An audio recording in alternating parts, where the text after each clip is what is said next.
अब दोस्तों इस वेब सीरीज के एपिसोड नंबर 2 में ये जो नैना नाम की लड़की होती है जो काफ़ी खूबसूरत और टैलेंटेड होती है, ये इन दोनों बाप बेटों को अपने हुस्न के जाल में फंसा लेती है।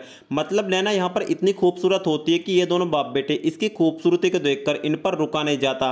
हालांकि कमल अपने बाप से इतना डरता है कि वो अपने बाप की परमिशन के बिना रोटी का एक टुकड़ा भी नहीं खा सकता। अब नैना रात को रोजाना इन बाप बेटों को कमरे में आकर इनके साथ खूब मजे लेती है, लेकिन कभी भी इनको अपने साथ सेक्स नहीं करने देती। तो दोस्तों यहाँ पर हमको एक डाउट भी क्रिएट होता हुआ नजर आता है। अब एक रात नैना संग्राम को बताती है कि वो थ्रीसम सेक्स करना चाहती है, तो इस पर संग्राम इसको बताता है कि शैली ऐसी वैसी लड़की नहीं है, वो काफी संस्कारी लड़की है और वो कभी भी मुझको थ्रीसम सेक्स करने के लिए परमिशन नहीं दे सकती।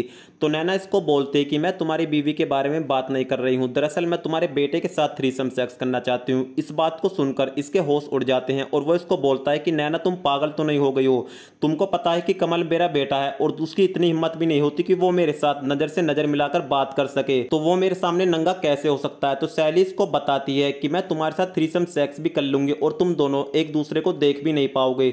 अब दोस्तों ये सब कुछ करने के लिए मान जाता है। अब दोस्तों एक दिन संग्राम की बीवी 2 दिन के लिए घर से बाहर चली जाती है और इसकी गैर हाजिरी में नैना इन दोनों बाप बेटे की आंखों पर काली पट्टी बांध देती है और इनके जिस्म पर थोड़ा बहुत हाथ फेर देती है, जिससे ये दोनों बहक जाते हैं। अब दोस्तों इन दोनों बाप बेटे को ये पता भी नहीं चलता कि नैना कम में इनकी कानों से आंखों से पट्टी खोलकर यहां से चली गई।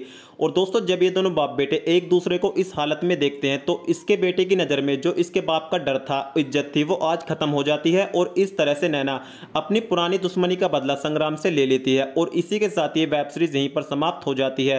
तो आप लोग इस वेब सीरीज की कहानी में के बारे में क्या सोचते हैं, हमें कमेंट सेक्शन में लिखकर जरूर बताएं। और इस चैनल को अगर आप लोग पहली बार देख रहे हैं तो आपसे छोटी सी रिक्वेस्ट है, इस चैनल को अभी सब्सक्राइब करके घंटी वाला बटन जरूर दबाएं।